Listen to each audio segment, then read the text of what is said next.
पढ़ रहे थे विश्व जनसंख्या संरचना। विश्व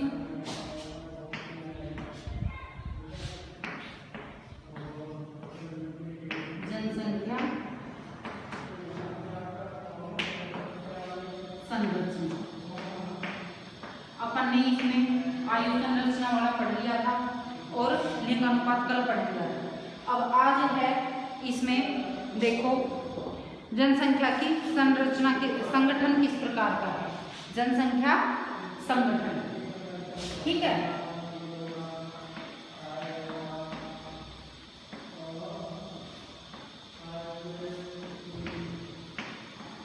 संगठन। अब संगठन से क्या मतलब है कि वहां पर जनसंख्या नगरों में अधिक रहती है कि गांवों में अधिक। नगरीय और ग्रामीण जनसंख्या का तुलनात्मक आकलन किया जाएगा। इसमें संगठन से यही देखा जाता है। अब जनसंख्या संगठन में किसी देश की नगरीय व ग्रामीण जनसंख्या के अनुपात को देखा जाता है। जनसंख्या संगठन किसे कहते हैं? किसी देश की, इसमें आप ये भी लिख सकते हो, किसी देश की नगरीय व ग्रामीण जनसंख्या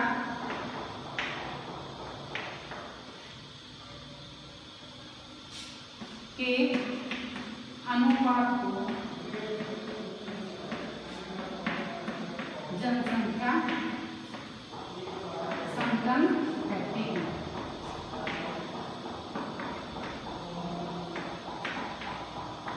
अब इसमें नगरीय और ग्रामीण क्षेत्र से क्या मतलब है कि नगरों में कितनी जनसंख्या निवास करती है, कितना प्रतिशत नगरों में जनसंख्या का निवास करता है और कितना प्रतिशत ग्रामीण क्षेत्र में निवास करता है। अब विश्व के संदर्भ में हम देखेंगे तो आप देखोगे लगभग 50% जनसंख्या नगरों में निवास करती है। ठीक है ना, लगभग बताया है ये, लगभग 50% जनसंख्या नगरों में निवास करती है। अब इसमें आप ये देखोगे कि लगभग आधी जनसंख्या नगरों में निवास करती है, लेकिन कुछ क्षेत्र अपने जैसे महाद्वीपों के अनुसार अगर आप देखोगे तो जो विकसित महाद्वीप हैं या आप कह सकते हो जो विकसित देश हैं उनमें नगरीय जनसंख्या अधिक पाई जाएगी। कॉमन बात बता रही हूं मैं कि जो विकसित देशों में नगरीय जनसंख्या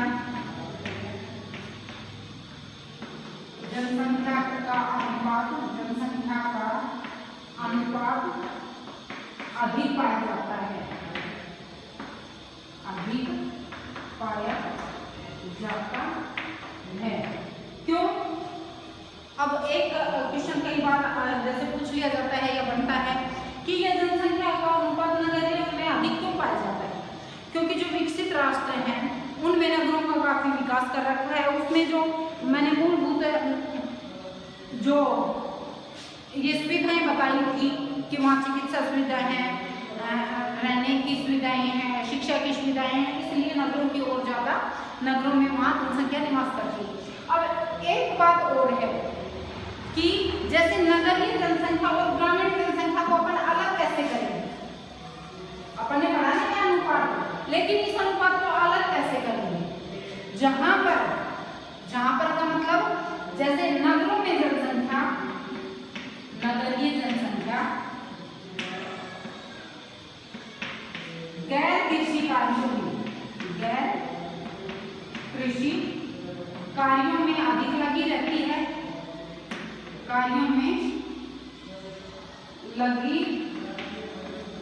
रहती है या संलग्न रहती है। और ग्रामीण जनसंख्या इसके विपरीत, ग्रामीण जनसंख्या कृषि कार्यों में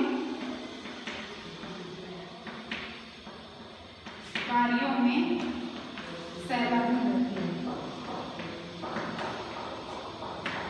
आगे समझ में कि जहां पर अधिक जनसंख्या गैर कृषि कार्यों में, अधिक से मतलब 50% से ऊपर जनसंख्या गैर कृषि कार्यों में। अब गैर कृषि कार्यों में कौन से आ जाएंगे? जैसे व्यापार वाणिज्य है, उद्योग हैं, ये चिकित्सा सुविधाएं, चिकित्सा कार्य हैं, इस प्रकार के इन कार्यों में लगी रहेगी तो वहाँ की जनसंख्या को नगरीय जनसंख्या कहते हैं। नगरों में वो इसीलिए निवास करती है कि वहाँ गैर कृषि कार्य किए जाते हैं, वहाँ रोजगार के अवसर सुलभ होते हैं, आसानी से मिल जाते हैं। अब ग्रामीण जनसंख्या कृषि कार्यों में संलग्न रहती है कि वो जो अपने पैतृक चला आ रहा है ना उसी कार्य में लगी रहती है। अब देखो इसमें ग्रामीण और नगरीय क्षेत्र में आयुहीन संतन व्यवसायिक संरचना, जनसंख्या का घनत्व और विकास दर अलग अलग होता है।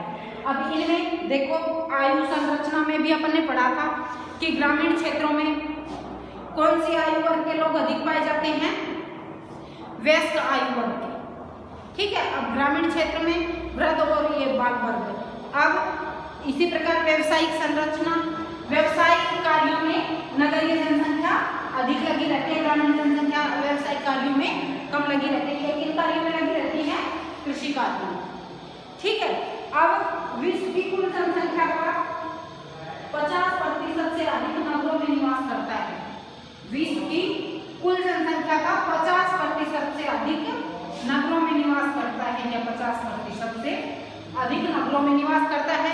अब नगरों में कौन कौन से देश आ जाएंगे, जो विकसित देश हैं उनमें नगरीय जनसंख्या अधिक पाई जाएगी।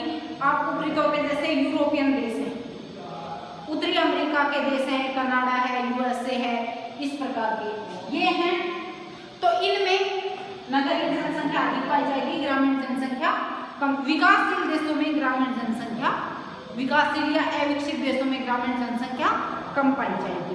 अब देखो इसमें अपन अध्ययन भी करेंगे आगे कि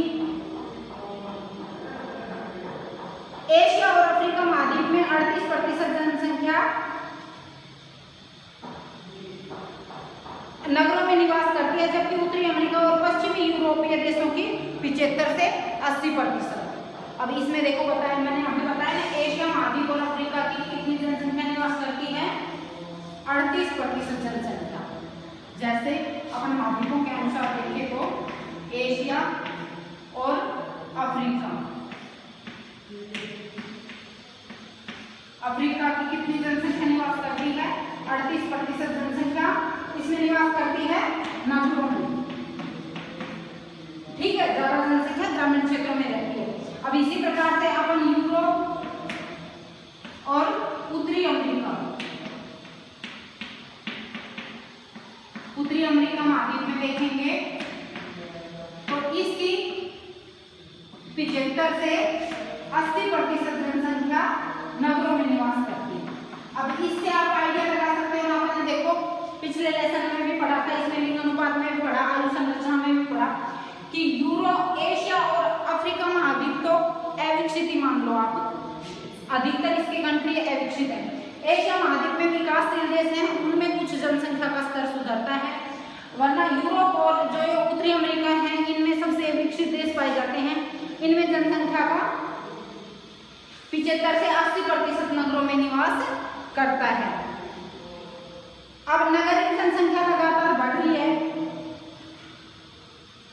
देखो इसमें 1975 में विश्व की 38% जनसंख्या नगरों में निवास करती थी, जो कि 2015 में 53% हो चुकी है, और 2025 तक विश्व की 61% जनसंख्या, इसमें देखो 1975 में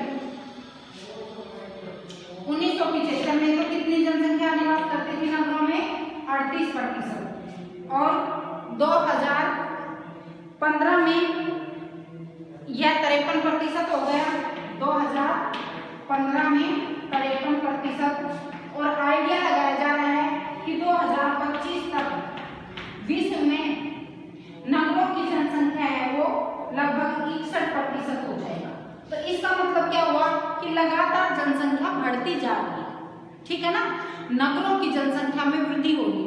अब ये वृद्धि क्यों हो रही है, यह औद्योगिक विकास के कारण, ये आप कह सकते हो व्यवसायिक संरचना जो बनी हुई है इसके कारण यह उद्योग, यह ज्यादा विकास नगरों में जनसंख्या का हो रहा है।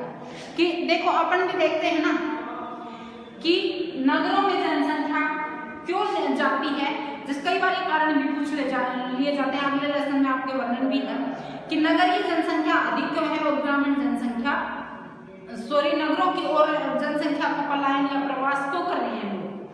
तो इसमें ये है कारण, अगले लेसन में आपने डिटेल से भी दे रखा है प्रवास वाले में।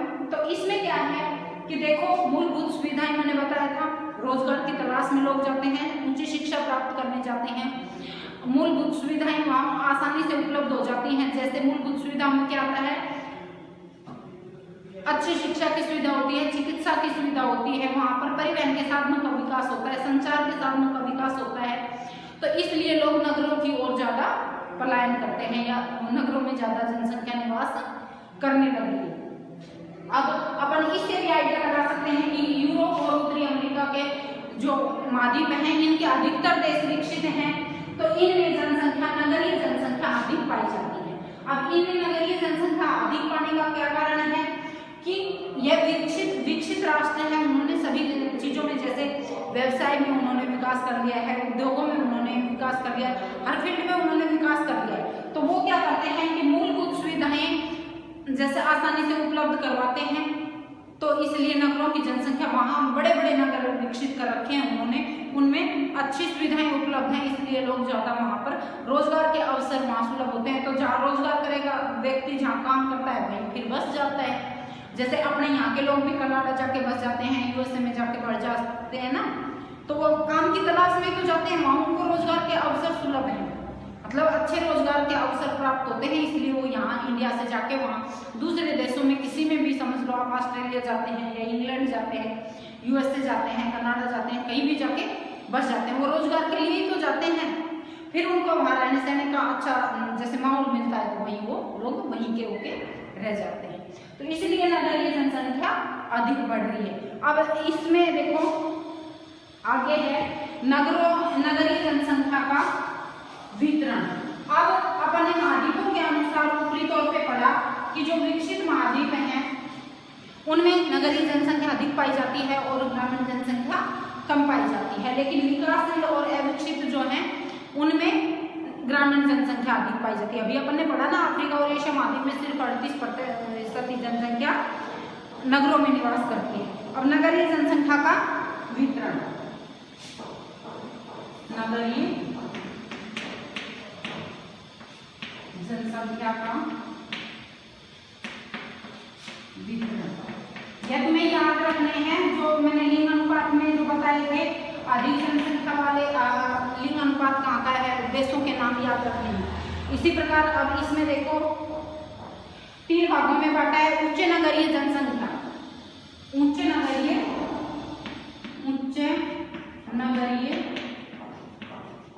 जनसंख्या, जहाँ पर जनसंख्या नगरीय जनसंख्या अधिक पाई जाती है, उनमें कौन कौन से देश आते हैं देखो।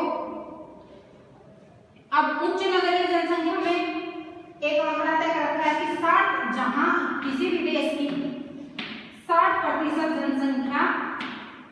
जनसंख्या नगरों में निवास करती है, जनसंख्या नगरों में निवास करती है, ये आएंगे उच्च नगरीय जनसंख्या में। ठीक है, जहाँ की 60% जनसंख्या नगरों में निवास करती है वो आएंगे उच्च नगरीय जनसंख्या में। अब इसके देशों के नाम लिख लो आप। देखो इसमें है संयुक्त राज्य अमेरिका, कनाडा, मैक्सिको, ब्राजील, संयुक्त राज्य अमेरिका,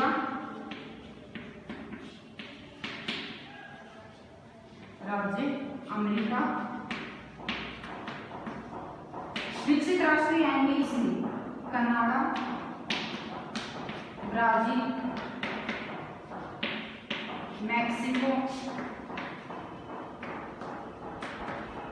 ठीक है, मैक्सिको, आगे है Australia, New Zealand, Japan, Singapore, Australia, Japan, Singapore,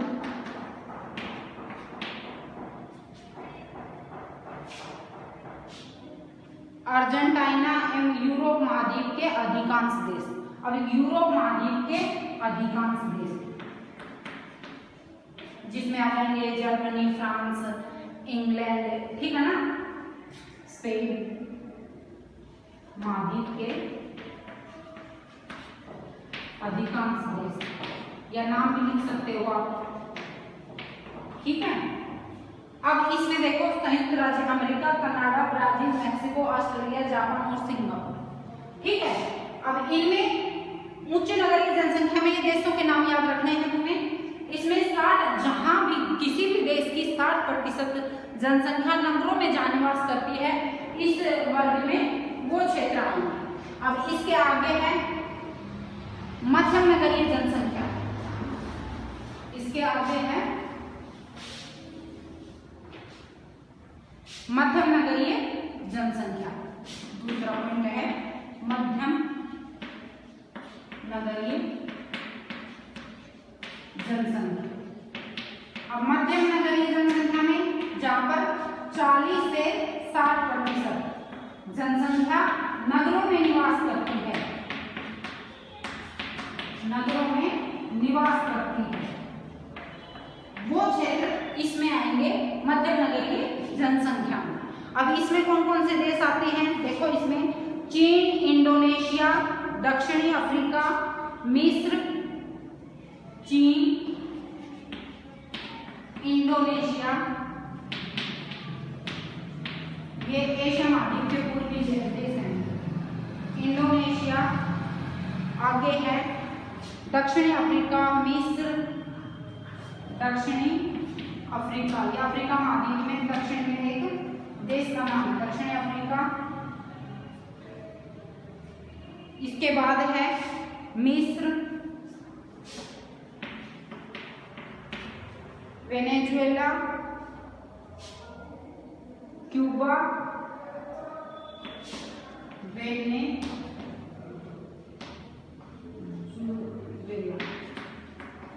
Cuba, ये एशिया और अफ्रीका के ही अधिकतर देश हैं, ठीक है। जैम का आदि ये देश इसमें आते हैं, एशिया महाद्वीप के ही, एशिया और अफ्रीका महाद्वीप के अधिकतर देश इसमें आते हैं ये मध्यम नगरीय जनसंख्या में, जहां पर जनसंख्या 40 से 60% जनसंख्या नगरों में निवास करती है। अब अगला है इसमें न्यून नगरीय जनसंख्या वाले क्षेत्र, न्यून नगरीय जनसंख्या वाले क्षेत्र। तीसरा है इसमें न्यून नगरीय जनसंख्या वाले क्षेत्र। अब इसमें आ जाएंगे न्यून नगरीय में जहां 40% से कम जनसंख्या, 40% से कम नगरों में निवास करती है, नगरों में निवास करती है, जहाँ की जनसंख्या 40% से भी कम। इसमें कौन कौन से देश आएंगे, इसमें भारत, पाकिस्तान, बांग्लादेश, नेपाल। इसमें कई बार पूछ लिया जाता है कि छोटा क्वेश्चन कि जैसे न्यून नगरीय जनसंख्या वाले देशों में कौन कौन से देश आते हैं, या तो ऑप्शन दे देंगे आपको, या उन देशों के नाम लिखिए, 2 देशों के नाम लिखिए, 4 देशों के नाम लिखिए। छोटे क्वेश्चन में पूछ लिया जाता है कई बार। भारत, पाकिस्तान,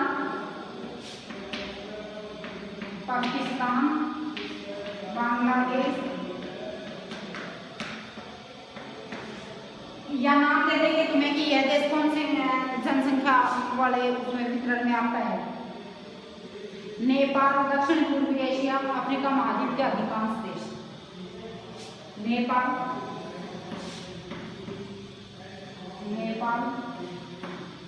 अफ्रीका महाद्वीप के अधिकांश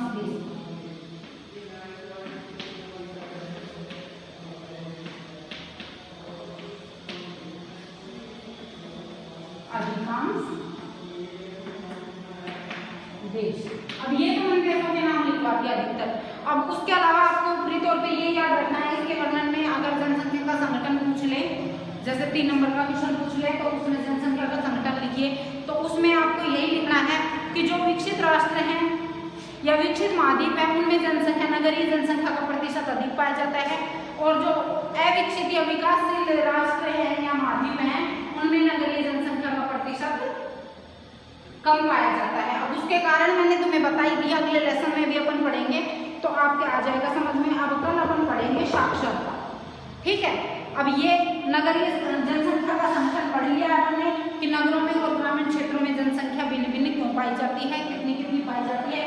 नगरीय जनसंख्या का वितरण पढ़ लिया, 3 पढ़े आपने, अत्यधिक नगरीय जनसंख्या वाले क्षेत्र, मध्यम नगरीय जनसंख्या वाले क्षेत्र और न्यून नगरीय जनसंख्या वाले क्षेत्र। इनके देशों के नाम आपको जरूर याद रखने हैं और होमवर्क आप साथ ही साथ करते रहो, जो दिक्कत हो तो वो पूछ लिया करो।